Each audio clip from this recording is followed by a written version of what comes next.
오늘 아침 말씀 제목은 하나님의 말씀을 맡은 설교자입니다. 여러분, 이 목사의 그 삶에 대한 생각을 해보셨습니까? 목사는 어떤 번민이 있고 또 고민이 있을까 하는 생각을 해보셨습니까? 특별히 코로나 이후로 이렇게 시대가 어려워지고 또 신앙의 길을 떠나는 그런 성도들을 보면서 목사들은 어떤 생각을 할까? 그런 생각을 해보셨을까요? 특별히 오늘 이 아침에는 이 하나님의 비밀의 말씀, 이 복음을 맡은 설교자로서 이 목사가 이 갖는 기쁨과 또 고충에 대한 말씀을 잠깐 드리면서 오늘 말씀을 전할까 합니다.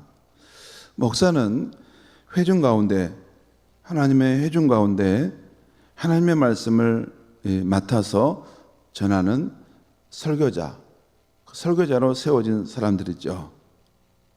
그랬을 때 하나님의 말씀을 맡은 설교자로서의 기쁨이 있습니다. 성도들이 목마른 사슴처럼 그 말씀을 받으려 하고 그 말씀대로 살아가려고 하는 모습입니다. 그리고 그 말씀대로 살았더니 너무 기쁘고 너무 잘 되더라 하는 그 말씀을 들을 때 목사는 뛸 듯이 기쁩니다. 하늘로 나를 듯이 기쁩니다. 반대로 이 목사를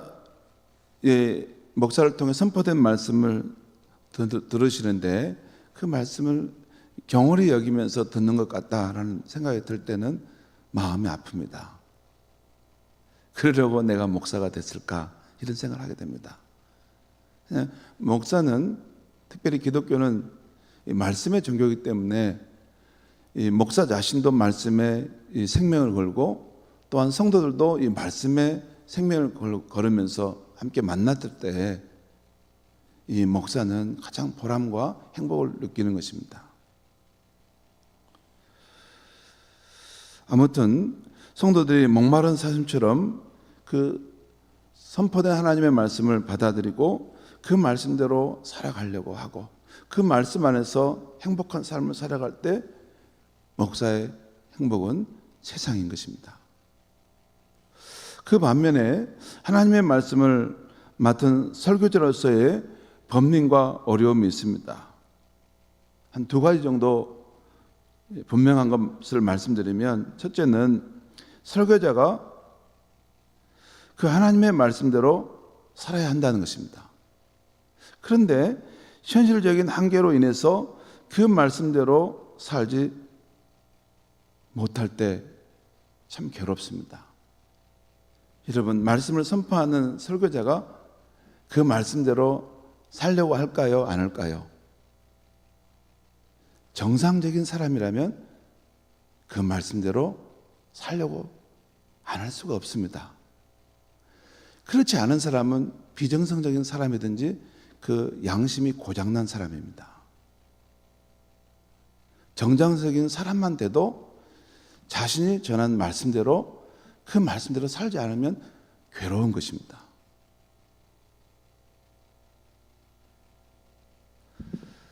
그런데 이 현실적인 한계로 인해서 그 말씀대로 살 수 없는 자신을 발견할 때 괴로운 것입니다. 이 목사는 어떤 면에서 참 이 하나님의 말씀을 맡은 이 사역자들은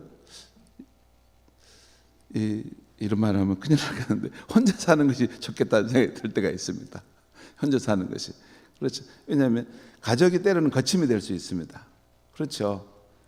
여러분도 이렇게 부모로서 이렇게 자녀들을 가정을 이끌다 보면 또 그 안에 행복도 있지만 그 자녀들로 인해서 그들과 함께 인해서 막 삶이 얽히면서 이렇게 어려움을 겪을 때가 있지 않습니까? 그래서 목사는 순수한 하나님 말씀을 잘 전하려면 때로는 이렇게 혼자 이렇게 수도자처럼 살면서 말씀을 전하는 것이 더 맞지 않을까 하는 생각을 항상 제가 왔다 갔다 합니다. 그런 현실적인 한계가 있기 때문에 그 말씀대로 살지 못한 것, 그것이 목사의 고충입니다. 근데 그렇게 살지 못하면 성도들이 저렇게 그 말씀대로 살지 않아도 되는가 보구나 하고 이게 각인이 돼가지고 이 하나님의 말씀에 거침이 되는 것이죠.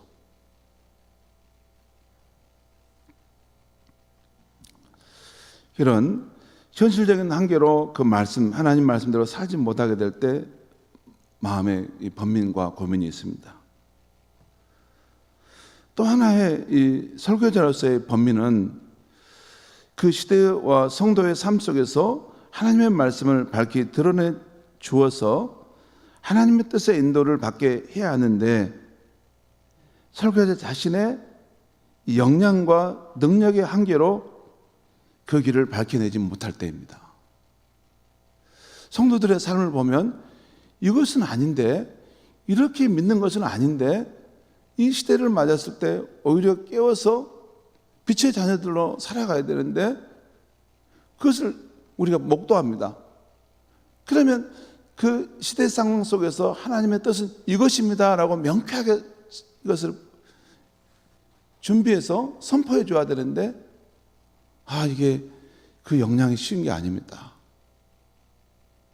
정말 마음 깊은 곳에는 우리 성도님들이 이 시대 속에 이 혼탁하고 어려운 시대지만 정말 빛의 자녀로 믿음으로 하나님 앞에 굳게 서서 이 세상을 이기는 크리스찬으로 살아가도록 정말 도와주고 싶은데 목사 자신이 가지고 있는 그런 여러 한계 때문에, 역량의 한계 때문에 그렇게 못 올 때 마음이 너무나 괴롭습니다.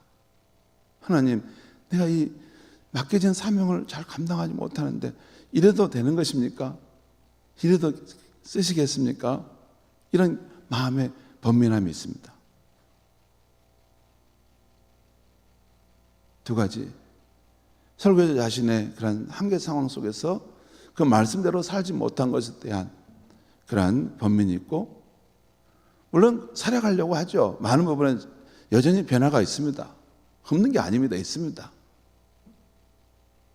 그리고 또한 그 말씀을 이 시대 속에서 바르게 드러내지 못할 때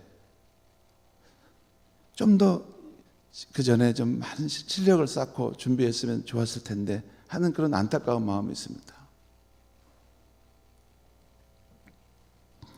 그게 바로 이 설교자로서의 기쁨이고 또 설교자로서의 번민과 어려움입니다. 그것 말고 없습니다.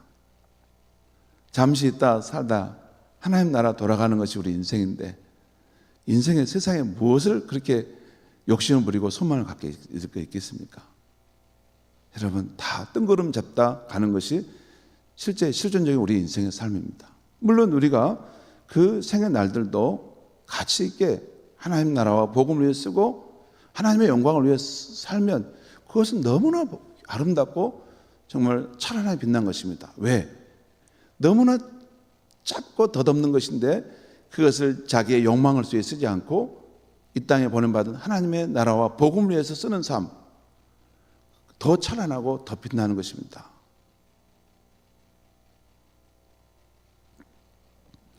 그렇게 살아가는데 무슨 다른 무슨 욕망과 무슨 이익을 얻어서 어떻게 뭐가 되겠습니까? 다 도토리 키재기죠. 그래서 설교자는 정말 그렇게 살고 싶은 것입니다. 하나님의 말씀대로 성도들이 살아가는 모습을 보고 싶고 또 하나님의 말씀을 더 잘 전해야 되는데 그렇지 못하는 것에 대한 그런 안타까움으로 하나님 앞에 더 엎드려서 은혜를 달라고 기도할 수밖에 없는 것입니다. 오늘 말씀을 묵상하는데 오늘 선지자 발람에 대한 이야기지 않습니까?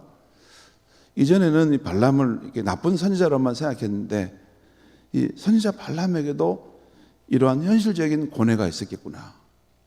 하나님으로부터 통제를 받고 또 모압 왕 발람이 또 현실적인 이권을 제시하면서 이렇게 이스라엘을 저주해달라고 하는 말을 할 때 이게 지금 그 사람도 인간이기 때문에 그 현실적인 고뇌 속에서 놓여 있겠구나 하는 생각을 하게 되었습니다. 오늘 말씀은 모압 왕 발락이 자신의 초청을 받아 나아온 선지자 발람을 극진히 영접함으로 시작합니다. 모압 왕 발락은 자기 영토 끝까지 나아가서 정성스럽게 선지자 발람을 영접하고 환대합니다. 물론 모압 왕 발락이 선지자 발람을 환대한 이유는 오직 한 가지입니다. 그 뭐죠? 그 모압에게 두려움이 되는 이스라엘 백성을 저주해 달라는 것입니다. 저주해서 저들이 전쟁에서 실패하게 해달라는 것입니다. 이거 하나 때문에 그 당대 유명한 선지자인 발람을 불렀던 것입니다. 그러나 선지자 발람은 오늘 민수기 22장 38절 이하에서 이렇게 말합니다. 오늘 38절 말씀 제가 읽겠습니다. 오늘 민수기 22장 38절, 발람이 발락에게 이르되 내가 오기는 하였으나 무엇을 말할 능력이 있으리이까? 하나님이 내 입에 주시는 말씀 그것을 말할 뿐이니이다.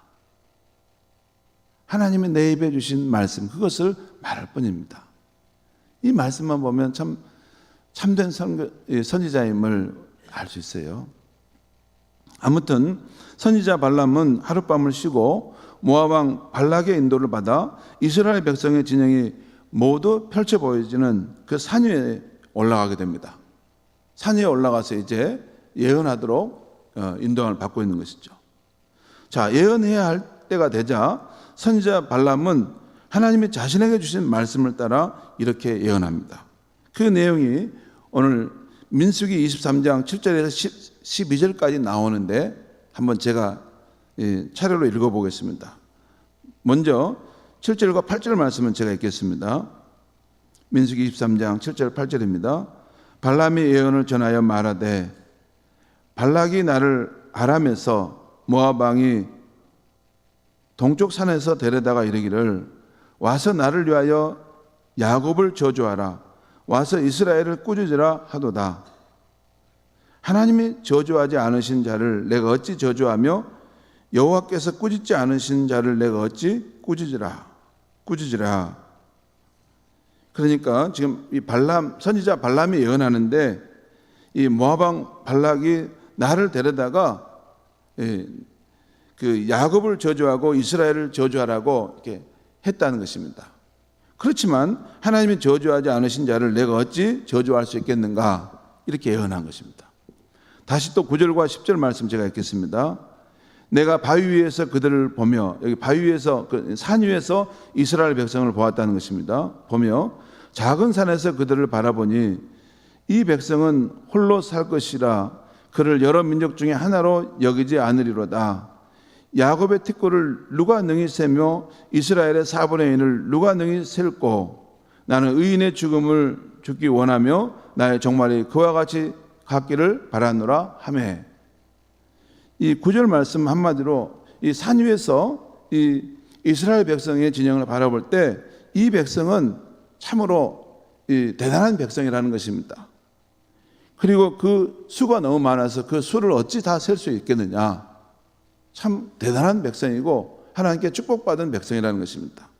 그러면서 10절 끝에 보면 나는 의인의 죽음을 죽기 원하며 나의 종말이 그와 같이 되기를 바라노라. 이 말씀의 뜻은 다른 성경 보면 나는 이 이스라엘 백성들, 하나님께 사랑받는 이스라엘 백성들과 같이 나는 살다가 죽기를 원하노라. 이런 예언의 말씀입니다. 자, 11절 12절 말씀 또 제가 읽겠습니다. 발락이 모압 왕이죠. 모압 왕 발락이 선지자 발람에게 이르되 그대가 어찌 내게 이같이 행하느냐. 나의 원수를 저주하라고 그대를 데려왔거늘 그대가 오히려 축복하였도다. 발람이 대답하여 이르되 여호와께서 내 입에 주신 말씀을 내가 어찌 말하지 아니할 수 있으리이까. 말할 수밖에 없다는 것이죠. 선지자 발람은 어제 아침 말씀에서 보았던, 어제 아침 우리 말씀 보았죠. 이 선지자 발람이 발락에게 나아갈 때 칼을 든 여호와의 사자 그 앞에 딱 서서 너가 왜 악을 행하려고 하느냐, 그 훈계하는 상황이 나오지 않습니까? 이 여호와의 사자를 만나 아마 경각심을 가졌던 것 같습니다. 그래서 오늘 아침에는 하나님께서 자신의 입에 주시는 말씀만을 선지자 발람이 당당하게 전하는 것을 볼 수 있습니다. 그러니까 모압 왕 발락이 실망하여 말할 때에도 여호와께서 내 입에 주신 말씀을 내가 어찌 말하지 아니하겠나이까 하면서 참된 선지자처럼 서 있는 모습을 보게 됩니다. 성도 여러분, 오늘 아침에는 이 시대 하나님의 말씀을 맡은 이들이 어떤 태도로 하나님의 말씀을 전해야 하는가를 잠깐 생각해 보고자 합니다. 고린도후서 2장 17절에 이런 말씀이 있습니다. 우리는 수많은 사람들처럼 하나님의 말씀을 혼잡하게 하지 아니하고 곧 순전함으로 하나님께 받은 것 같이 하나님 앞에서와 그리스도 안에서 말하노라. 무슨 말씀입니까? 그 당시 사도 바울 시대에도 복음을 전할 때 하나님의 말씀을 순전하게 전하지 않고 자신의 이권을 연결해 가지고 하나님의 말씀을 혼잡스럽게 전하는 자들이 있었다는 것입니다. 나는 그렇게 하나님의 복음을 전하지 않고 순전한 마음으로 하나님께 받은 것 같이 하나님 앞에서와 그리스도 안에서 이 복음의 말씀을 전하노라. 하나님 앞에서 두렵고 떨림으로 전한다는 것입니다. 또한 데살로니가전서 2장 3절 이하에 여러분 들어보시면 좋겠습니다. 거기 보면 이 데살로니가 교인들에게 내가 어떤 마음으로 여러분에게 하나님의 복음을 전했는가, 여러분 그것을 생각해 보십시오 라고 할 때 이렇게 전합니다. 우리의 권면은 간사함과 부정에서 나는 것이 아니요 속임수로 하는 것도 아니라 오직 하나님께 옳게 여기심을 입어 복음을 위탁받았으니 우리가 이같이 말함은 사람을 기쁘게 하려 함이 아니요 오직 우리 마음을 감천하시는 하나님을 기쁘시게 하려 함이라. 너희도 알거니와 우리가 아무 때에도 아첨하는 말이나 탐심의 탈을 쓰지 아니한 것을 하나님이 증언하시느니라. 형제들아, 우리의 수고와 애쓴 것을 너희가 기억하리니 너희 아무에게도 폐를 끼치지 아니하려고 밤낮으로 일하면서 너희에게 하나님의 복음을 전하였노라. 하나님의 복음을 전할 때 불완전한 그 설교자 때문에, 불완전한 목사 때문에 하나님의 말씀이 굴절되거나 잘못 전해지지 않도록, 그 폐를 끼치지 않도록 사도 바울은 늘 주의했다는 거예요. 영광의 하나님의 말씀이 전파되는데 불완전한 인간 때문에 그것이 오염되지 않도록 자기 자신을 늘 정결하게, 자기 자신을 이렇게 그 말씀이 그 설교자를 통해 통과해 지나가기 때문에 그 설교자 때문에 그 말씀이 오염되지 않도록, 폐를 끼치지 않도록 자기 자신을 늘 단속하고 늘 자기 자신을 늘 추출했다는 거예요. 그렇게 전파된 말씀이 이 하나님의 복음의 말씀이라는 것입니다. 바로 이 시대의 설교자도 그렇게 사도 바울과 같은 마음을 가지고 이 거룩한 하나님의 말씀을 전해야 한다는 것입니다. 성도 여러분, 이 말씀들을 보면 하나님의 복음의 말씀을 맡은 설교자는 아첨하는 말이나 탐심의 마음으로 하나님의 말씀을 전해서는 안 된다는 것, 또한 사람을 기쁘게 하기 위해서만 말씀을 전해서는 안 된다는 것입니다. 오히려 우리의 마음을 감찰하시는 하나님을 기쁘시게 하기 위해서 두렵고 떨리는 마음으로 힘들지만 그 말씀을, 하나님 말씀을 이 시대에 대변해야 한다는 것입니다.